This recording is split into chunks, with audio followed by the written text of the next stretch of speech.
I got a taste of the EFF the last time I did a documentary in South Africa. You guys were just born. It was at the time Nelson Mandela had died. Elections were coming up in a few months. People weren't sure if you guys were the real deal. And now you're setting the tone when it comes to government policy, especially on expropriation of land without compensation. What does that say about your organization? Well, our organization is full of thinkers, the people who have got vision, the people who want to liberate the economically oppressed people, the landless masses of our people. And we are forward-thinking, and we are not just accepting the conditions as they are, hoping that there will be some angel from somewhere coming to resolve our problems of inequality in South Africa. So if you check the EFF, we've always been proposing practical solutions to issues of economic freedom in our country. One of the things that we are now proposing as a law is a state-owned bank. One of the things that we'll be proposing as a law is the nationalization of the Reserve Bank. So we are full of ideas, and I don't understand why the ANC, the ruling party, find it difficult to come up with ideas and implement those ideas. They've had a mandate overwhelmingly for a long time. Yes. You were a youth leader among the ANC. They had all the levers of power in control, and they continue to have the levers of power in control, yet South Africa is still tremendously divided and unequal. Where did they screw up? Well, they got co-opted by capital. When the ANC first came into South Africa after unbanning, the first meeting of the ANC was held in a farm owned by Johan Rupert, organized by Trevor Manuel. That's where they messed it up. And they made a lot of concessions. And Madiba himself went to stay in a house of one of the richest mining tycoon called Minel. Madiba himself staying in that house, then he opened himself up to a lot of capitalists who approached him and suggested all manner of things. And they just became compromised. And as a result, they are unable to get out of that situation because they are in bed with white monopoly capital, which decide the economic direction and policy of South Africa. But at the moment, have they taken the zip out of your expression, given that they've come on board with expropriation of land without compensation? They said, yeah, let's do this. No, well, they've not taken any zip out of the EFF because actually we're more popular now. The people are beginning to appreciate that the EFF has got a superior logic because everything they said is happening exactly as they said. We said free education. They said we were working with the CIA to destabilize the country. When we said fees must fall, when we said free education is possible, they said all manner of things later on to agree with us. We said Zuma must go. They said no, we are used by imperialism to purge every leader who is in BRICS and all that. Zuma later on left. We said expropriation of land without compensation. They came on board. So almost every issue the EFF is raising or raised before, it's happening. So why would people then leave the EFF to go to the followers of the EFF? Because the ANC has effectively become an EFF follower. But they still get the votes. They get the vote because our people take time to adjust to new ideas. It is the nature of human beings. But all equally that we've got a bad history of new parties in South Africa, where parties get formed, they don't last, people fight over positions, and South Africans don't want to make that mistake. So we have no problem when we don't get more votes as the EFF. We have to earn it. And you can only earn it through hard work. You can only earn it through longevity. People must see the staying power so that they don't invest their emotions into a popcorn organization which is going to disappear in the next 2 months. So first elections in 2014, 1.1 million votes.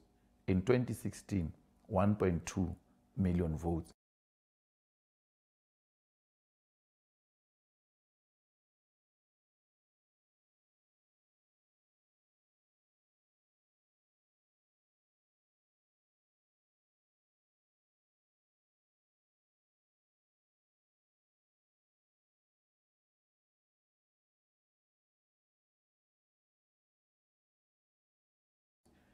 And we are the only party in South Africa in 2016 that increased its votes.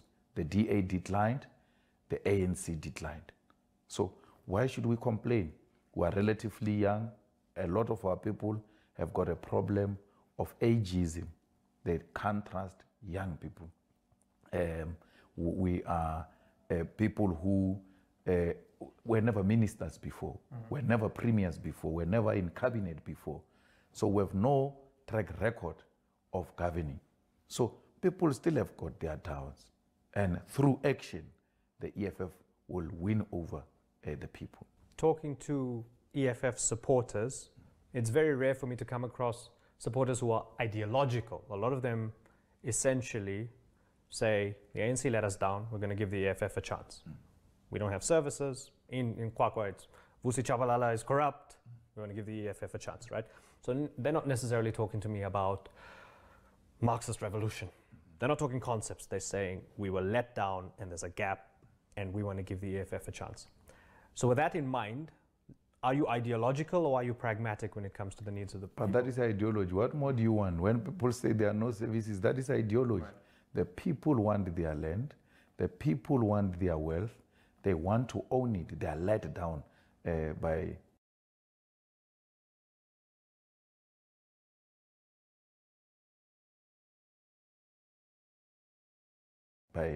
the ANC.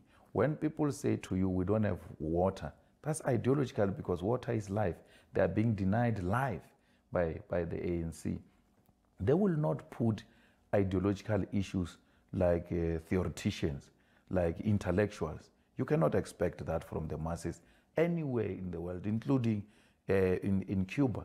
When you go to Cuba, you can't get the best of the best articulation of Marxism. So to expect that, it will be unfair on our people. They give the EFF chance because of the ideological perspective of the EFF, which seeks to change the patterns of property ownership in South Africa from the haves into the hands of the have-nots. So that's what we're dealing with. 20th century history, it hasn't really worked for a lot of countries when that's happened. History of socialism. Yeah. Cuba, recently Venezuela, I guess, in many ways, Soviet Union. You've been asked this question, you know, you're not a stupid guy. I'm not going to come to you and with some zinger and go, where did socialism work? And you go, you're stumped, right? Is there a way for you to truly have Marxist, socialist revolution in this country when socialism's track record has been so bad over 100 years? But why are you not giving an example of China, for instance? You deliberately omit China. But they turned capitalist, didn't they? No, they never said that. They are led by a Communist Party of China, right, which is in pursuit of socialism. They have to develop the productive forces first so that there's equal distribution, there's enough to distribute. So to say China has turned capitalism is actually incorrect. They've never abandoned the strategic vision and mission of the Communist Party of China. So they're a model. So they are a model. That's what we need here in South Africa. We need to develop the productive forces so that when we now unleash a full socialist state, we've amassed enough to distribute to everyone. Your success, I don't know how you measure it, because you cannot measure the success of a socialist revolution through the success of capitalist revolution. Because a capitalist revolution is measured through profits. In a socialist revolution, we don't measure through profits. We measure its success on how it has taken care of its people.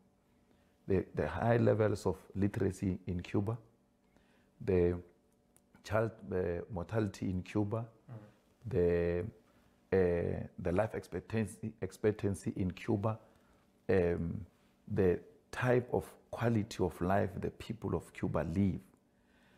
It is what we want for our people. They must have access to the best education.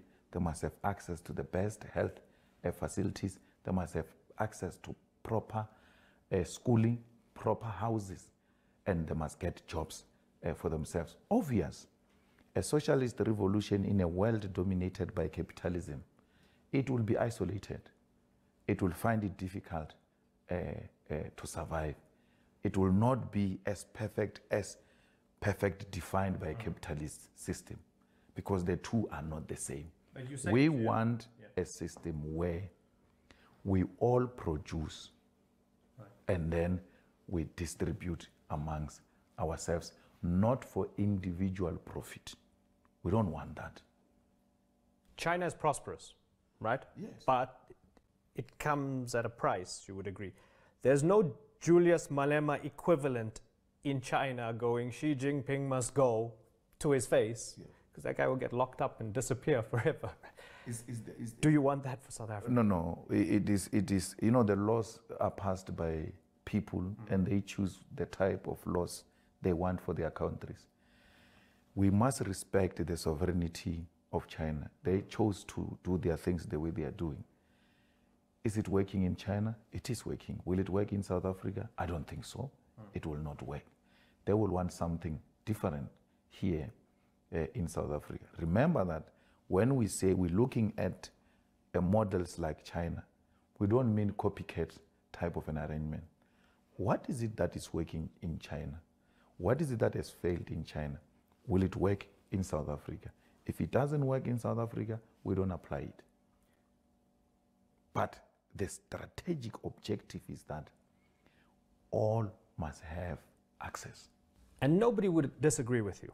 No, capitalism will disagree with me. No ordinary human being who is told we should live in a more equal society would disagree with that, I don't think. I mean, even, for example, the most ultra-capitalist suffering from crime can see that inequality is the driver of crime. So if there was less inequality, maybe you wouldn't be hijacked or whatever it is, right? Let's focus on the land. Expropriation of land without compensation. Tell me what it means to you, because it means lots of things to lots of people. No, it means it's very simple. The state owns the land. It means exactly what's happening in China. The state owns the land, and then it gives it to you on a long lease. You lease it from the state. In that way, everyone else will have access to the land. And I'm not going to listen to any nonsense that says investors are going to leave. All multinational companies and foreign investors who have invested in South Africa have got some investments in China. Why are they not leaving a country called China where the land is owned by the state if they are so allergic to state ownership of the land? Here in South Africa, major projects that are happening with a lot of foreign investment are happening on state-owned properties, long lease state-owned, as we speak now. But why should people trust the government to own all this land? You've seen how corrupt the ANC has been over the past 2 years. No, but why should people trust government to hold their money on their behalf? Because the ANC, as we speak now, owns the Reserve Bank. You wouldn't trust the ANC to own all of the land in the country right now. I've trusted them to own all of the money of the country through a democratic process. Right. Yeah. Why would you trust them to own the money? The money. Money. And you can't trust them with the land. What is that? They are having the money of South Africa as we speak now. Right. They are having a union building, the headquarters of South Africa as we speak now. So they were given that mandate through a democratic process. Who am I to question that? I'm contesting that they are not the best of the best to be relied on, and the EFF is that alternative. So I don't pass policy on the basis of who is in government. Because if you say the state can own the land, then the EFF is the government tomorrow. Then what happens?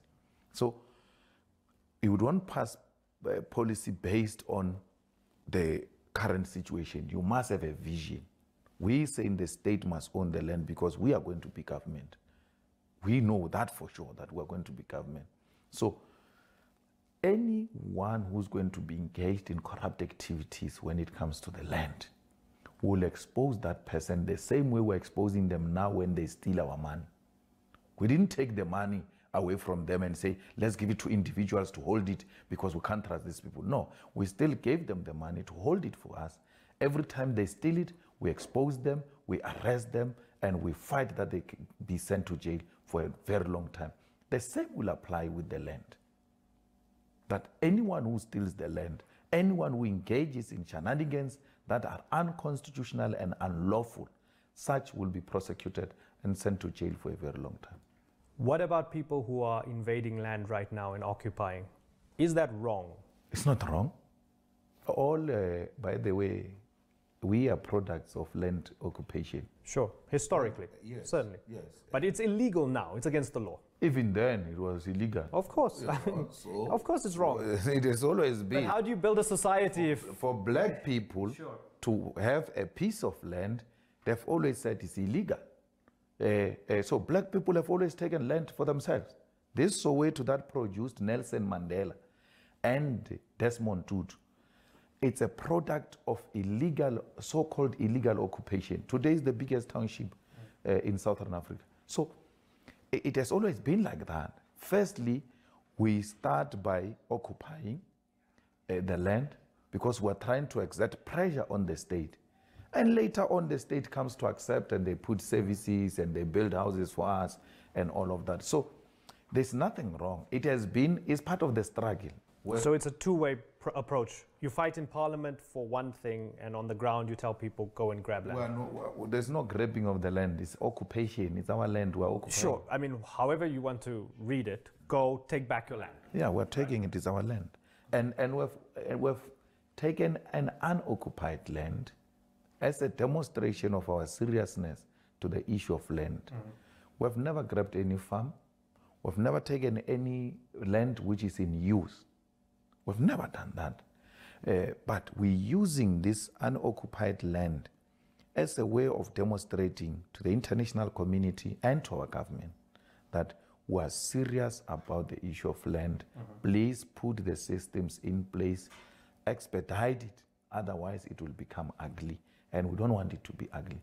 It is these types of land occupation programs which have resulted in Parliament passing a resolution that said, let's go back to our people and ask them, what should we do in order to speed up the process of land redistribution? Isn't there a more political interpretation of that? It's that the ANC and President Ramaphosa see that the EFF's taking votes away from them, so they have to shift a little bit to the left now, and this is one of the things they're using in order to not have such a rapid decline come 2019. That's it. Absolutely, it's political. Yeah. Politics are about dynamics and balance of forces.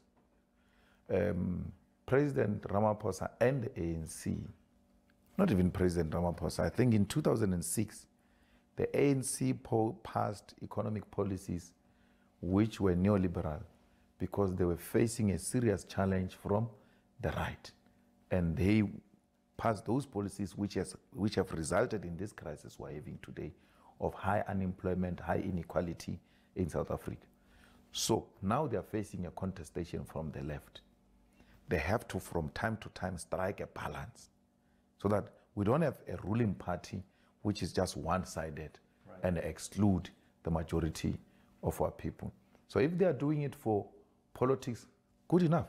for us because our people will benefit. If they are doing it for politics, good for them, they will get vote, our people will get the land. It's okay.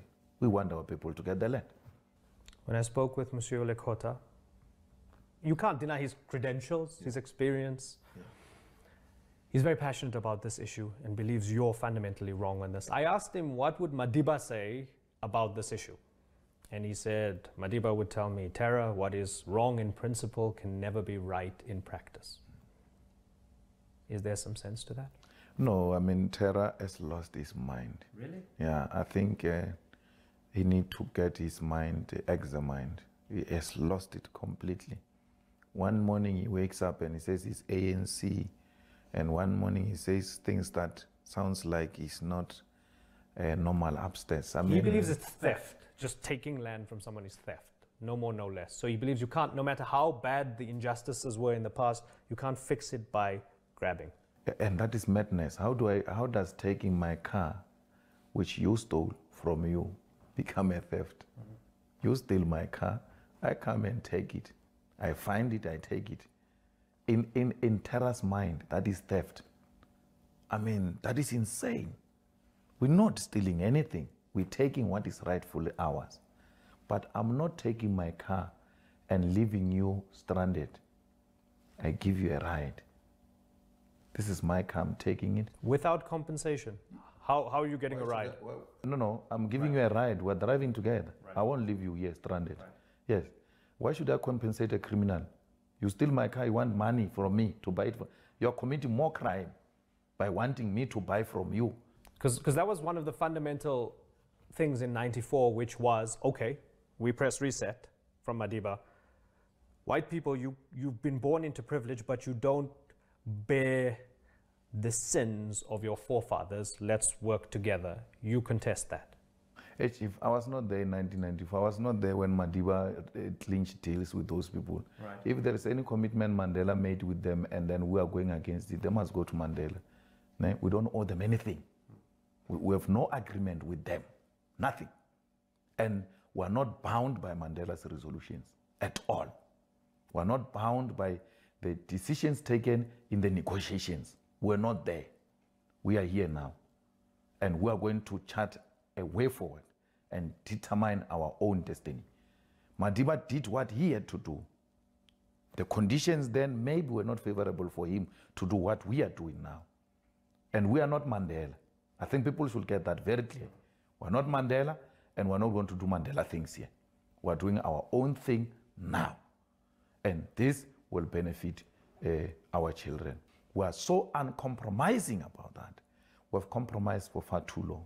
Mm-hmm. And what is even worse is that those who are in possession of the land are refusing to release it. They said willing buyer, willing seller. Even if you are a willing buyer, they are no longer willing to sell. Mm-hmm.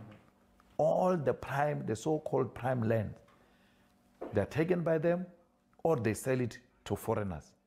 They sell it at abnormal amounts. Mm-hmm. If you go to Cape Town, if you come here in Sandton, in Joburg here, land is extremely expensive, right, making it impossible for even a willing buyer in South Africa to buy a piece of land at waterfront. That is a deliberate exclusion. Mandela gave them a favorable deal. He said, willing buyer, willing seller. They didn't take advantage of that and sell at a reasonable price. No, they were not willing to sell. They even increased the price. Cape Town is only affordable to the foreigners. Not even a South African multimillionaire black person, Robert Gumede, will not afford to buy a place at waterfront without the support of the PIC. Mm. No, you have to get some huge financial institution to back you up before you can afford to buy a piece of land in waterfront in Cape Town. What type of policy is this? What type of freedom is this? That 24 years into democracy, we are worse than the way we were during apartheid. It can't be. Then Terra must tell us what must happen. What is Terra's policy which is different from what is happening now. Is Terra saying we must continue with willing buyer, willing seller, even when it's not working? It has not worked. Multimillionaires in South Africa can't afford houses, proper houses at strategic places in this country. They've made it deliberately so to exclude black people. In the townships now, go to Soweto. Houses that were extremely cheap in Soweto are now extremely expensive. Why? Property must be a reserved thing for white minority. But because we can't say this is for whites, we use money to exclude and perpetuate racism and apartheid. Of course. I mean, the situation's bad. We were in Diepsloot yesterday. Diepsloot should not exist in 2018 South Africa. And the irony of Diepsloot is that it emerged and ballooned and developed post-94. I last went there about, I don't know, 12 years ago. It was tiny, a bit rough. Now it's a mess, right? It's horrendous. It's a bad place. Something's wrong. I guess a lot of people disagree on how to fix the solution. But the good thing is that we're talking about it. Of course. And Parliament's healthy. I mean, we welcome this. We welcome this debate because in the past, it was a taboo to even talk about it. Because we're the Rainbow Nation and everything's fine.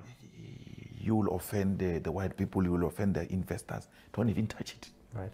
That's why it stayed like this. But the fact that we're talking about it, and as the EFF, we're not saying we're correct in everything. Right. We're listening, we're engaging, we're debating, we'll be told. Once a consensus is reached, we're more than ready to work with everybody to find a solution. There's a lot of anxiety amongst white people, especially white farmers. We spoke with a white farmer who was tortured horribly. An elderly woman, drills through her feet and all sorts of horrible things. She was called horrible things while she was tortured, and they didn't take much also. Whether it was racially motivated or not, I can't tell. I'm not a detective, right? But ultimately, this woman told me that she blamed you and your rhetoric for what happened to her. So, for example, things like in Newcastle, when you said, we're not calling for the slaughtering of white people, at least not for now. Whether that's a throwaway line or not, to the crowd, this woman blamed you for opening up the gates of hatred and division and racism, and according to her, possible genocide of white people. Respond to her and tell me how you really feel. She's a racist. You know why she hates me? She hates me because I say we must be equal to her. They hate that. The white people hate the idea that we think we can be equal to them. That's the only thing. She knows I never said there must be a white genocide. She hears me better than black people because I speak in English most of the time.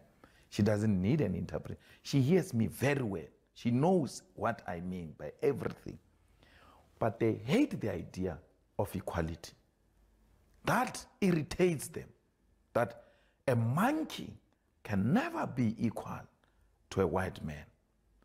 They don't want that. I'm hated for that. There's no crime I've committed. I've never slapped a white person. I've never done anything to a single white person bad in this country. Nothing. I've never called for their slaughter. I've never called for their killing. Her torturing, it's crime. After interviewing her, you should have asked Mpo to give you more, or go to the police station to ask for more cases of black women in this country, how they get to be treated by their partners, by criminals. They've got more terrible story to tell than what she's telling you. They die every day. Who called for black people to be tortured like that? Who called for black people to be killed like that? Black girls to be killed like that? No one. Why are they being killed? It's crime. So, because she is white, she must not be touched. She must not be affected by crime. Anything affecting her is political. It can't be crime. It means these blacks are coming for us, which is not true. It's a false alarm. They hate me for saying we must be equal. That idea alone traumatizes them. Remember that when you are so used to having this potion and someone says, I'm bringing more people, and as a result, you must have half of it. They're like, no, man, it's not going to happen. But I don't mind it. They will get used to the idea. They will have to work themselves out of privilege. Because equality threatens privilege. They are scared that privilege is going away. That's why they hate me for that. They hate everyone who wants to liberate the mind of black people. That we are not monkeys, that we are not subhumans. We are human too, and we are equal to them. They took our land, and when they took our land, they said we don't have title deeds because that's a requirement in terms of European standards. And if you don't have a title deed, you can be treated like an animal. Therefore, you are subhuman, because no lion can produce a title deed, although he's the king of the jungle.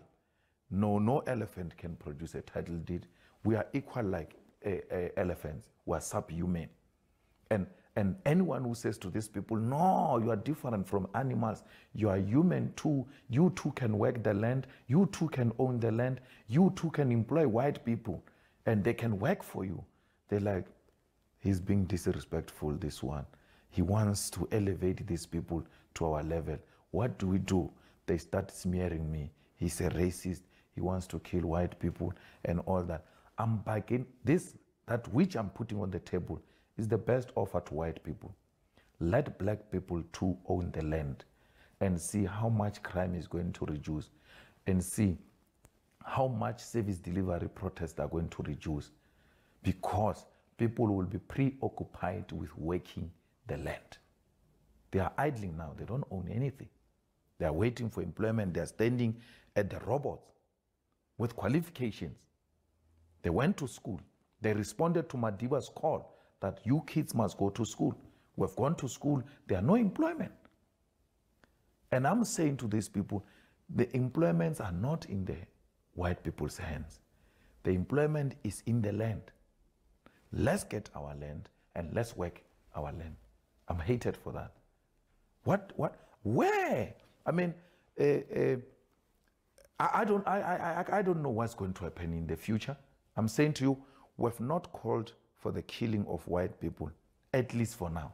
I can't guarantee the future. Yeah, but I mean, you'd understand somebody watching that, especially as it gets shared on Twitter, they freak out. It sounds like a genocidal call. Cry babies.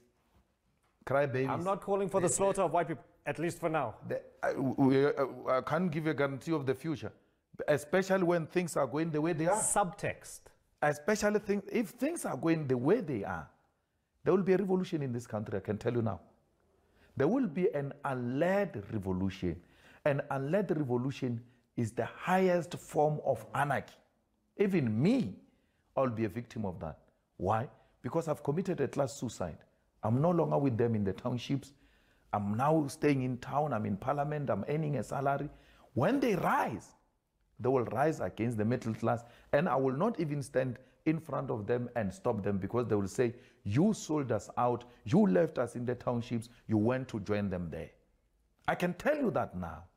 This inequality, which is growing, which the gap is widening and racially based, blacks becoming more poorer and whites becoming more richer, it's not sustainable.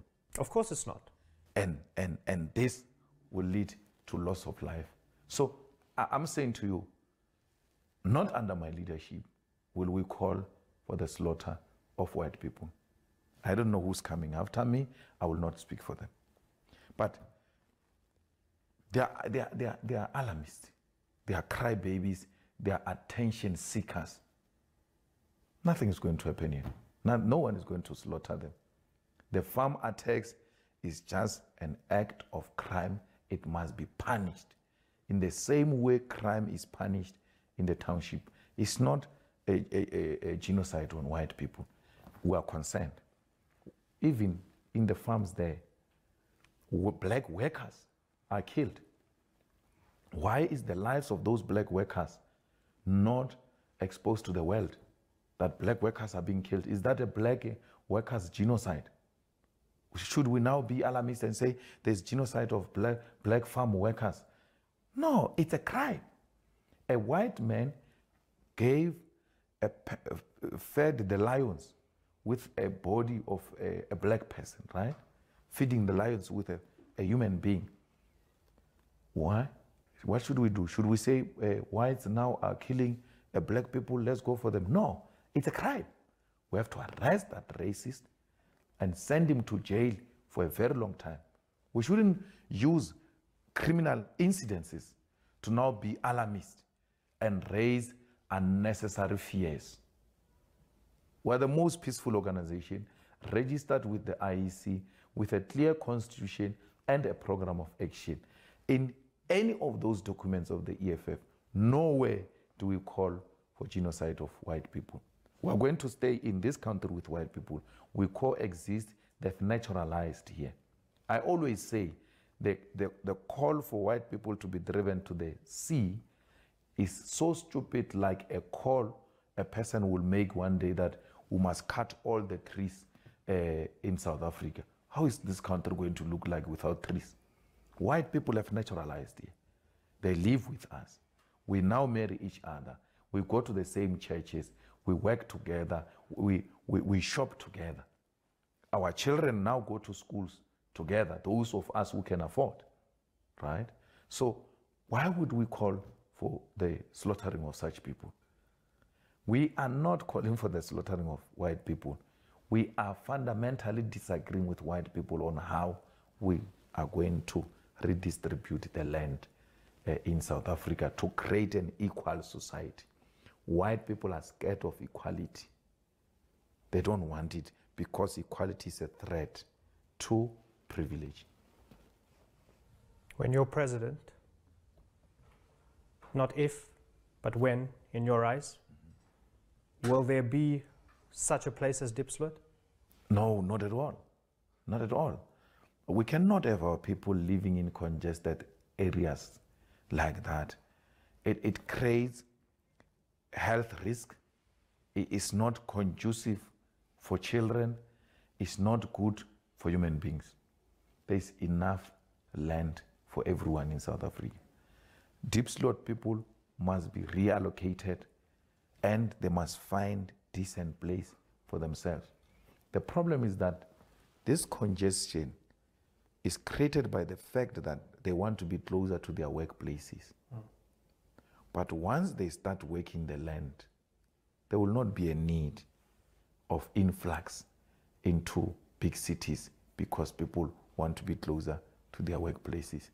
They want to work the land. They want resources. We must create democratic cities, for instance. I come from a province called Limpopo, rich with minerals. There's a town there called Groblersdal. We call it, it's in Sekhukhune, it has got a platinum. I don't understand why the ANC did not create a new city there with the discovery of such minerals.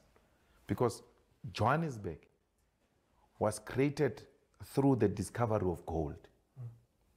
So if minerals create cities, why is platinum not creating a new city in Polokwane?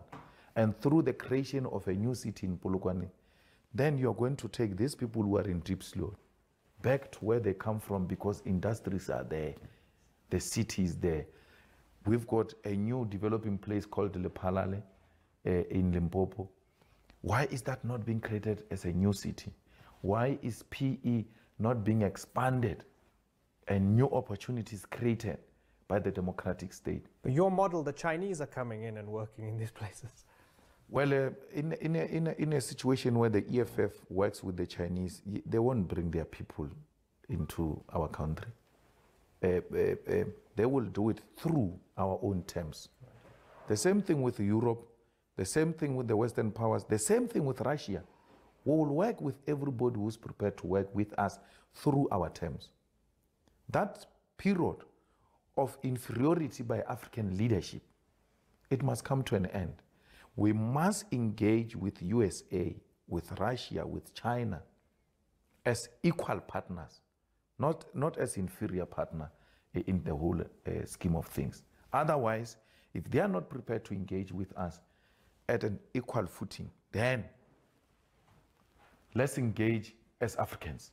Let's trade with each other and grow our own African economy. It is possible. It's been fascinating observing the evolution of your party, of your career. It's a pleasure talking to you always, Julius Malema. Thank you very much. Thank you. Appreciate it. You.